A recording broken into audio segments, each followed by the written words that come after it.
ஒரு வசன தியானத்தை நாம் தியானிப்போம். எரேமியா புஸ்தகம் 17ஆம் அதிகாரம் 5வது வசனம் எல்லாருக்கும் தெரிஞ்சது. மனுஷர் மேல் நம்பிக்கை வைத்து மாம்சமானதை தன் புயபுலமாக்கிக் கொண்டு கர்த்தரை விட்டு விலகுகிற இருதயமுள்ள மனுஷன் சபிக்கப்பட்டவன் என்று கர்த்தர் சொல்லுகிறார். God declares a rule with his people. ஆண்டவராகிய தேவன் தன்னால் அழைக்கப்பட்ட ஜனங்களுக்கு ஒரு ரூல் வைக்கிறார். நாம் ஒரு கம்பெனிக்கு போறோம், இத்தனை மணிக்கு கம்பெனி துவங்குகிறது, இத்தனை மணிக்கு பயோமெட்ரிக் வைக்கணும், இத்தனை மணிக்கு மிஷின் ஆன் பண்ணணும். ஸோ ஒரு கம்பெனியினுடைய சட்ட திட்டங்கள், அது யார் சீராய் அதை கவனிக்கிறார்களோ, அதை கவனித்து நடக்கிறார்களோ அவர்களுக்கு கம்பெனியில் ரிவார்டு இருக்கும். ஒருவேளை அந்த கம்பெனியுடைய டைம் தவறி வரும்போது என்ன செய்யறாங்க, ஒரு 3 எக்ஸ்கியூஸ் கொடுக்குறாங்க மாசம். 4வது அது லீவா கன்சிடர் ஆகுது. 5வது ஒரு வார்னிங் கொடுங்க. 6வது இன்னொரு தடவை இது மாதிரி வந்தா 15 டேஸ் அவனை லே ஆஃப் கொடுங்க. இன்னொரு தடவை அப்போ ஒரு மாதத்துல ஒரு 30 நாள்ல 10 மடங்கு இல்ல 10 நாட்களுக்கு அவன் சரியா இல்லை என்றால் அவங்க சொல்லிடுறாங்க, இந்த மாதத்துல அவங்களுக்கு வேலைக்கு வர வேண்டாம். ஒருவேளை அடுத்த மாதம் வரான், இதையே செய்யறான். இப்போ 3 மாதம் லே ஆஃப் கொடுத்துருக்காங்க. சங்கம் வந்து பேச வருது. யூனியன் தலைவர், என்னங்க நீங்க இவர் வந்து இந்த மாதிரி பண்ணிட்டீங்க, சரிங்க உங்க வீட்டுல ஒரு பிள்ளைய பள்ளிக்கூடத்துல படிக்க வைக்கிறீங்க, அந்த பள்ளிக்கூடத்துக்கு உங்க பிள்ளை சரியா போகல, நீங்களே சொல்லுங்க அந்த பள்ளிக்கூடத்துக்கு போகாத அந்த பிள்ளை பாஸ் ஆகுமா ஃபெயில் ஆகுமா? ஃபெயில் தான் ஆகும். இப்போ வேதம் சொல்லுகிறது, அழைக்கப்பட்ட நீங்களும் நானும் எதை சார்ந்து வாழ வேண்டும், எப்படிப்பட்ட சூழ்நிலையில் நம்முடைய வாழ்வு நமக்கும் தேவனுக்கும் இருக்கிற ஒரு உறவை இங்கே கொண்டு வருகிறது. கர்த்தரை விட்டு விலகுகிற இருதயமுள்ள மனுஷன் சபிக்கப்பட்டவன் என்று கர்த்தரே சொல்றாரு, மனுஷன் சொல்லல. நம்மளை உண்டாக்கின தேவன், உருவாக்கின தேவன், கற்றுக் கொடுக்கிற தேவன், நம்மை ஆசீர்வதிக்கிற தேவன், நம்மை நிலை நிறுத்துகிற தேவன், சுகத்தை கொடுக்கிறவர், பலத்தை கொடுக்கிறவர், ஜீவனை கொடுக்கிறவர், சந்ததிகளை கொடுக்கிறவர், சாபமில்லாத ஒரு சந்ததியை கொடுக்க உள்ளத்தின் ஆழத்தில் இருக்கிற ஒரு தெய்வீக டிவைன் பவர் வைத்திருக்கிற ஒரு தேவன் நம்முடைய தேவன். இவைகளெல்லாம் ஒரு வித்தாகிய நான் சரியா இருந்தா என் குடும்பத்துல சகலமும் சரியாயிருக்கும். முன்னேர் சரியாய் போகுமானால் பின்னேர் ஃபாலோ பண்ண வேண்டிய ஏற்கெல்லாம் என்ன செய்ய, அந்த ஏர் எந்த வழியாய் போய் திரும்புதோ, எப்படி போகுதோ அதன் வழியாய் போய் அந்த நிலம் முழுமையாய் அது உழுது விதைப்பதற்கு தயாராய் இருப்பது போல மனிதனுடைய வாழ்வு எப்படிப்பட்ட வாழ்வா இருக்கணும். மனுஷர் மேல் நம்பிக்கை கிடையாது. எந்த மனுஷரும் நம்பிதான் வாழணுன்றதுக்காக உன்னை நான் உருவாக்கல. ஒருத்தருக்கு ஒருத்தர் சப்போர்ட்டா வாழுங்க, ஒருத்தருக்கு ஒருத்தர் ஆலோசனை பெற்றுக்கொண்டு வாழுங்க. அது யாருக்கிட்ட ஆலோசனை பெறணும்? தேவனை போல சாயலை பெற்று இருக்கிறவருக்கு. கெட்டவன்கிட்ட போய் ஒரு காரியத்தை நீங்க கேட்டீங்கன்னா எதை சொல்லி தருவான்? கெட்டதுதான் சொல்லி தருவான், நன்மையை காமிக்க மாட்டான். அப்ப ஆண்டவர் சொல்லுகிறார், எந்த மனுஷன் மேல் நம்பிக்கை வைக்கணும், எந்த மனுஷன் மேல் நம்பிக்கை வைக்க கூடாது என்பதை இந்த வேதம் நமக்கு கற்றுக் கொடுக்கும். ஆக மனிதனை நம்ப கூடாதுன்னு அவர் சொல்ல, எந்த மனிதன் நியாயத்திலும் நேர்மையுமாய் இருக்கிறான் அவனை நம்பிதான் ஆகணும். அப்ப எப்படி நம்புவது? அப்ப கர்த்தரை விட்டு விலகாம இருந்தா நம்ம நம்பிக்கை எப்படி இருக்கும்? சரியான நம்பிக்கையை கண்டுபிடிக்கிறவனா இருக்கணும். அடுத்தது சொல்லுகிறார், மாம்சமானதை தன் புய புலமாக்கி கொண்டு. மாம்சமானது என்ன? நீங்க படிச்சிருப்பீங்க, பெரிய படிப்பு படிச்சிருப்பீங்க, இல்ல எக்ஸ்பீரியன்ஸ் இருக்கும்.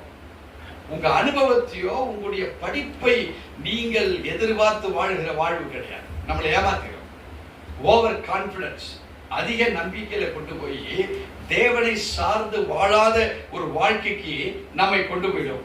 ஆண்டவர் சொல்லுகிறார், நம்முடைய இருதயம் எப்படிப்பட்டதாக இருக்கு? அதே அதிகாரம் 9வது வசனம் சொல்லுகிறது, எல்லாவற்றையும் பார்க்கிலும் இருதயமே திருக்குள்ளதும் மகா கேடுள்ளதுமாய் இருக்கிறது, அதை அறியத்தக்கவன் யார்? ஆண்டவருடைய அழைப்பு சொல்லிட்டார், உங்க இருதயத்தை கூட உங்களால அறிந்து கொள்ளவே முடியாது.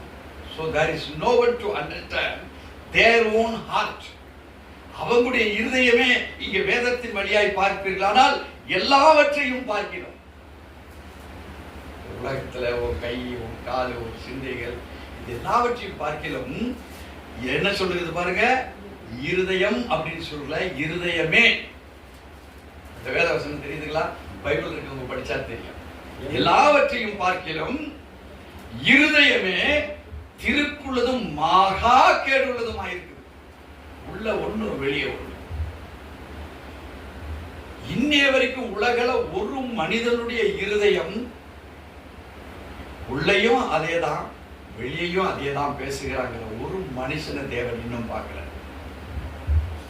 நாம எல்லாருமே மகா கேடுள்ள இருதயத்துக்குரிய பாத்திரவான்களாதான் வாழ்ந்துட்டு இருக்கிறோம்.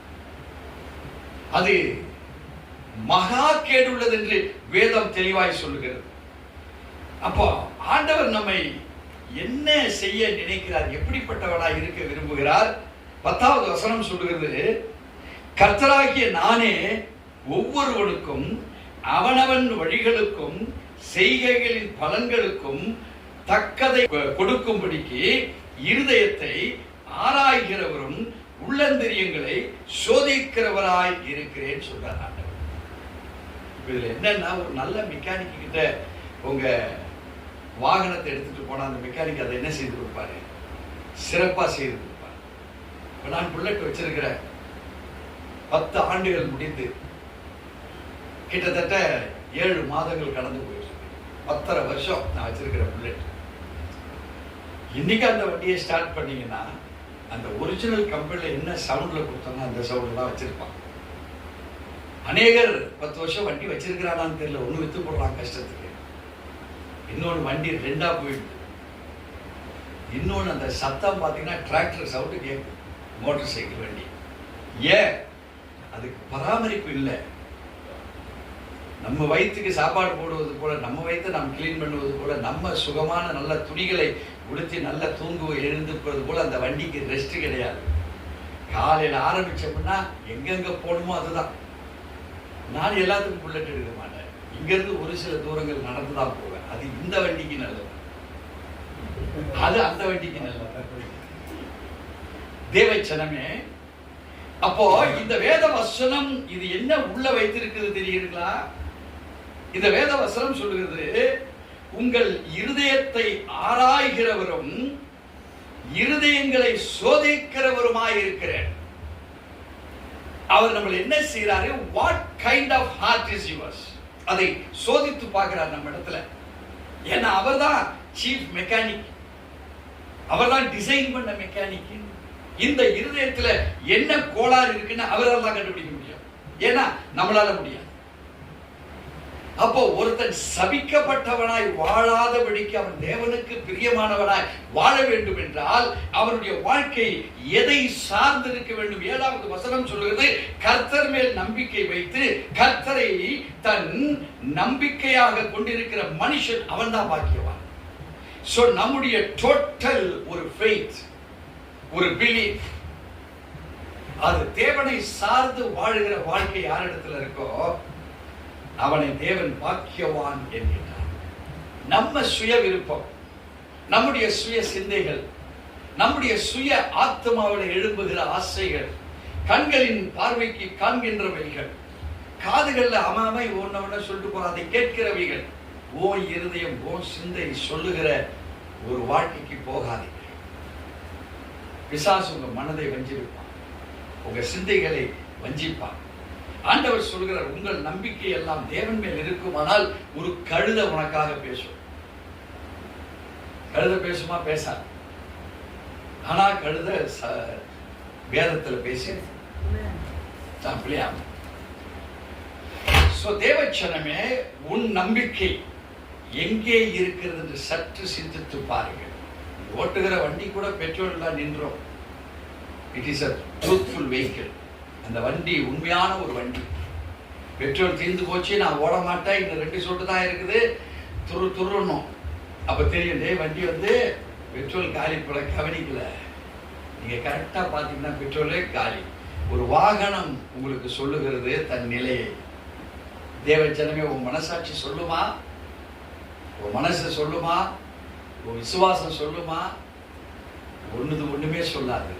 ஆனா நீ எதன் மேல் உன் நம்பிக்கை வைத்திருக்கிறாயோ, கர்த்தர் மேல் நம்பிக்கை வைத்து கர்த்தரை தன் நம்பிக்கையாக கொண்டிருக்கிற மனுஷன். அப்படின்னா நிறைய பேர் கர்த்தரை நம்புவான், ஆனா அவர் சொல்றதை செய்ய மாட்டான். நம்ம எல்லாரும் நல்லது செய்யறோம், ஆனா நல்லவனா இருந்து செய்யறோமா? உள்ள ஏதோ சிந்தனையில செய்யறோம்.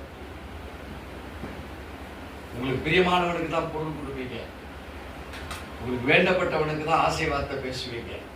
ஆனா தேவன் வேண்டாத தீங்கு நினைக்கிறவனுக்கும் அன்பு செலுத்துகிற தேவனாக இருக்கிறார். அப்போ ஓ மனசு என்ன, அவர் மனசு என்ன? அப்ப நீ அவருடைய நம்பிக்கையா இருக்கப்பட வேண்டுமானால் அவரை முழுமையாய் நம்பணும். அப்ப அததான் இந்த வார்த்தையில் சொல்றாரு, கர்த்தர் மேல் நம்பிக்கை வைத்து. நீ நம்பிக்கை வச்சிருக்கிற எல்லாரும் பாஸ் ஆகிடுவோம். ஆனால் கர்த்தரை தன் நம்பிக்கையாக கொண்டு இருக்கிற அவர் சொன்னதை நீ செய்தா, நீ வச்சிருந்த நம்பிக்கையும் உன் செயலும் உன்னை பாக்கியவானா மாற்றும். வேதம் வாசிக்கிறவங்க தான், எல்லாருமே வேதம் வாசிக்கிறவங்க தான்.